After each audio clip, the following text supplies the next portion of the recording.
देखिए उस इंसान का दिल देखिए मनीष कश्यप का, कि जेल में बंद होते हुए भी अपने भाई को आदेश दे रहे हैं, ऑर्डर दे रहे हैं, जाकर विमल यादव के घर पर 51,000 रुपए की मदद करके आइए। और यही कारण है कि जिसकी आर्थिक स्थिति खुद सही नहीं है, जिसका भाई खेत बेचकर सुप्रीम कोर्ट में मुकदमा लड़ रहा था, वो आज यहाँ पर पहुंचकर 51,000 रुपए की मदद किया है। और वक्त मनीष कश्यप की कितनी याद आ रही है? देखिए मनीष कश्यप जी हमारे भाई हैं, वो दिल में बसते हैं, हर एक मुद्दे पर उनकी याद आती है। सोचते हैं कि अगर भाई होते तो सच में और बुलंदी के साथ हम लोग आवाज़ उठा पाते। सर, एक पत्रकार सुरक्षित नहीं है और खास करके अब हमको आपके लिए डर लगने लगा है। आप जिस तरीके से दहाड़ते हैं जाकर, उड़ान पंखों से नहीं हौसलों से होती है और जीत उसी की होती है जिसके बाजुओं में दम होती है। और इस वक्त हम लोग अररिया की सरजमी पर मौजूद हैं और हमारे साथ टाइम्स ऑफ अयोध्या रवि भट्ट साहब मौजूद हैं और ये आए थे विमल कुमार यादव के यहाँ। जी हाँ, वही दैनिक जागरण का पत्रकार जिनको घर घुसकर अपराधियों द्वारा गोली मारकर उनकी निर्मम तरीके से दी जाती है। और जब ये रवि भट्ट साहब, मनीष कश्यप के बाद अगर किसी का नाम आता है तो वो नाम टाइम्स ऑफ अयोध्या का है और वो अब नहीं है, तो उनकी हर कमी को ये पूरा करते हैं, अपना भी जाते हैं और उनकी कमी को भी पूरा करते हैं। तो ये बड़ा अचीवमेंट है।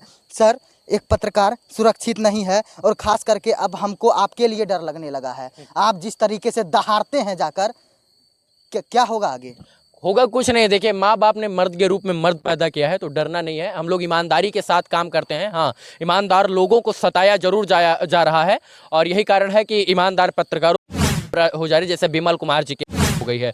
तो थोड़ा बच बचाकर हम सभी को काम करना होगा, नहीं तो अपराधी लोग अपना रास्ता साफ करने के लिए किसी को भी जो है वो मार सकते हैं, काट सकते हैं और उनकी गोली मारकर उनकी हत्या करवा सकते हैं।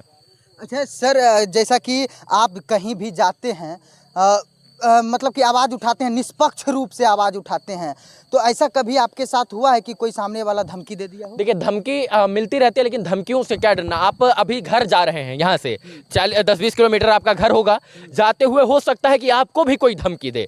लेकिन जब आप पत्रकारिता के नाम पर माइक और कलम हाथ में उठा लिए हैं, तो कब तक धमकियों से डरते रहेगा? हर शब्द में धमकी है। मतलब पत्रकार जब लिखता है ना, तो उसके हर एक शब्द के बाद धमकी होती है। अगर आप हमारे पक्ष में लिख रहे हैं और किसी के खिलाफ में लिख रहे हैं, तो वो खिलाफ वाला तो आपका दुश्मन ना हो गया। तो धमकी तो हर जगह है, लेकिन उन धमकियों से बचकर जो है समाज की बात करना और इंसानियत की बात करना है। अच्छा, आप तो ऐसे उत्तर प्रदेश से आते हैं, लेकिन बिहार में अमूमन आपका कर्म भूमि अगर माना जाए तो वो बिहार है। लेकिन बिहार सरकार कहती है कि लॉ एंड ऑर्डर है, तो कहाँ है लॉ एंड ऑर्डर, बताइए। अगर लॉ एंड ऑर्डर है तो लॉ एंड ऑर्डर को बरकरार रखने वाले लोग क्यों सुरक्षित हैं? मैंने सुना अररिया में आज के 3-4 दिन पहले, 5 दिन पहले एक दरोगा जी की हत्या हो गई थी। अब सोचिए, लॉ एंड ऑर्डर किसको दुरुस्त करना है? दरोगा जी को। और दरोगा जी की हत्या हो जा रही है, तो लॉ एंड ऑर्डर कहाँ दुरुस्त है? अच्छा सर, जैसा कि चौथा स्तंभ देश का वो सुरक्षित नहीं है, जैसा कि आप कह रहे थे दरोगा सुरक्षित नहीं है, तो बिहार में कौन सुरक्षित है? देखिए, जब सवाल यही है कि जो लॉ एंड ऑर्डर को बरकरार रखता है वही नहीं सुरक्षित है। प्रशासन के लोग, जो दरोगा साहब हैं, उनकी भी तो हत्या कर दी गई, तो आम जनमानस कितना सुरक्षित है? और ये सुरक्षा सुनिश्चित कौन करेगा? सत्ता में बैठे सत्ताधीश करेंगे, यहाँ के मंत्री और विधायक करेंगे। जब वो मुंह पर कपड़ा डालकर सोए रहेंगे और चुनाव के समय बरसाती मेढक बनकर निकलेंगे, तो कहां से सुधरेगा? सबको सुधारने के लिए सबको अपने दायित्वों का निर्वहन करना होगा, चाहे वो पटना में बैठे नेताजी हो या अररिया जनपद में बैठे नेताजी हो। तो अपनी जो है अपना दायित्व तो सबको समझना होगा, तभी बिहार सुरक्षित हो पाएगा। नहीं, अगर दायित्व समझेंगे तो ऐसे पत्रकार मरेंगे और ऐसे जो है पुलिस वाले मरते रहेंगे और उनकी खबर लेने वाला कोई नहीं होगा। इस वक्त मनीष कश्यप की कितनी याद आ रही है? देखिए मनीष कश्यप जी हमारे भाई हैं, वो दिल में बसते हैं, हर एक मुद्दे पर उनकी याद आती है। सोचते हैं कि अगर भाई होते तो सच में और बुलंदी के साथ हम लोग आवाज उठा पाते। मनीष कश्यप अगर होते तो अभी क्या सीन होता है? यही होता कि आज जो है बेहतर न्याय मिलता और पटना से चलकर बहुत सारे नेता आते, यही होता। चलिए, आप भी वो सन ऑफ बिहार हैं मनीष कश्यप, उनके विषय में आप थोड़ा सा चर्चा कर लेते हैं। उनसे मिले हैं आप? बिल्कुल मिले हैं। और आज जब उनके भाई को यह आदेश मिला, देखिए उस इंसान का दिल देखिए मनीष कश्यप का, कि जेल में बंद होते हुए भी अपने भाई को आदेश दे रहे हैं, ऑर्डर दे रहे हैं, जाकर विमल यादव के घर पर 51,000 रुपए की मदद करके आइए। और यही कारण है कि जिसकी आर्थिक स्थिति खुद सही नहीं है, जिसका भाई खेत बेचकर सुप्रीम कोर्ट में मुकदमा लड़ रहा था, वो आज यहाँ पर पहुंचकर 51,000 रुपए की मदद किया है। और सुनने में आया कि कि सत्ता पक्ष के लोग 20,000 रुपए लेकर आए थे। तो तमाचा सत्ता पक्ष के लोगों के ऊपर कि सोचिए एक इंसान जो पिछले 4 महीना में जेल में बंद है वो 51,000 रुपए की मदद करने के लिए तैयार है। तो सरकारें क्यों नहीं, सरकार को सोचना चाहिए कि मनीष कश्यप जो एक पत्रकार था उसको हमने 4 महीना पहले जेल में बंद कर दिया और आज वो 51,000 रुपए की मदद करने के लिए अररिया पहुंचा है। सोचिए कि इतना बड़ा दिल है, जेल में बंद होने के बाद भी मदद कर रहे हैं और यही चीजें सरकारों को अच्छी नहीं लगती और यही कारण है कि मनीष कश्यप जैसे पत्रकारों को जेल में डालने का प्रयास करते हैं। सरकारों को सीखना चाहिए कि जेल में बंद एक इंसान अपने भाई से अररिया पहुंचाकर मदद करवाने की बात करता है, लेकिन सरकार का कोई इंसान जो है वो बात नहीं करता है। सरकार का यह दायित्व तो बनता है कि उसके राज्य में जितने भी नागरिक उनकी सुरक्षा तय करे वो, और सरकार इन तमाम चीजों से दूर भाग रही है। सरकार का यह दायित्व तो बनता है कि उसके जो है राज्य में कोई भी इंसान जो है कोई अपराधी उसको मारे ना, और आज इस सरकार का दायित्व बन जाता है उनके बच्चों का जो है पढ़ाई का जिम्मा उठाएं और उनकी पत्नी को जो है एक सरकारी नौकरी दे ताकि वो भरण पोषण और आगे का जीवन यापन कर सके।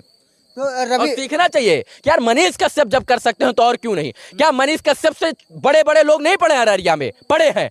यहाँ के मंत्री जी, यहाँ के विधायक जी, यहाँ के सांसद जी सब मनीष कश्यप से बड़े हैं और सबसे बड़ी बड़ी फॉर्च्यूनर और इंडिवर में घूमते होंगे, लेकिन वो मदद नहीं कर रहे हैं। क्यों नहीं कर रहे हैं? और कर भी रहे हैं तो 11 और 21 क्यों कर रहे हैं?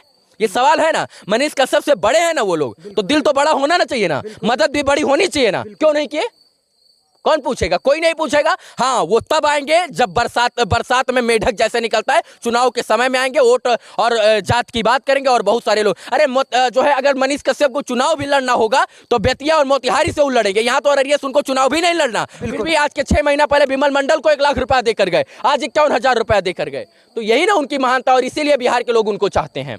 अच्छा, जैसा कि पत्रकारों को कुत्ता बोला जाता है, कई बार रोड छाप बोला जाता है, खास करके मनीष कश्यप को बोला गया, इसका भाषा ठीक नहीं है। लेकिन जब से मनीष कश्यप जेल गए हैं और जब विमल यादव की हत्या हुई है तब से लोग का जमावड़ा लग गया। मनीष कश्यप को बेतिया कोर्ट में घेर लिया गया, वहां पे सरकार ने पत्रकार का पावर देखा। कोई झोला छाप बोले या रोड छाप बोले, हम झोला छाप हैं, लेकिन हम सरकार और सत्ता और जनप्रतिनिधियों से पहुंच कर 51,000 की मदद कर रहे हैं। तो यही ना झोला छाप होना अच्छा है या फॉर्च्यूनर वाला अच्छा होना अच्छा है? आप बताइए ना।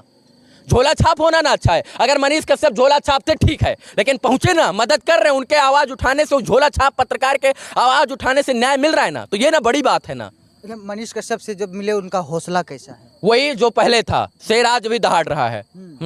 शेर आज भी दहाड़ रहा है, लेकिन उनके जो विरोधी हैं वो कहते हैं कि वो खत्म हो गया। तो विरोधी ये बोलते बोलते खत्म हो गए कि जो है वो खत्म हो गए, और यही विरोधियों के लिए सबसे बड़ा जो है बिग पॉइंट है कि वो दिन भर चिल्लाते खत्म हो गए, खत्म हो गए। अरे तमिलनाडु से बिहार आ गए, कहाँ खत्म हुए? वही मुस्कान, वही चेहरा, वही जज्बात, वही जुनूनियत, वही इंसानियत, वही राष्ट्रीयता, सब कुछ तो है। कहाँ खत्म हुए हैं? खत्म होते तो लड़ाई थोड़ी लड़ते, खत्म होते तो अपने भाई को 51,000 रुपया देने के लिए अररिया में विमल यादव के घर थोड़ी भेजते। नहीं ना, खत्म नहीं। शेर जितना जो कहते हैं ना कि जो जितना बिखरता उतना निखरता है, मनीष कश्यप बिखर कर निखर रहे हैं।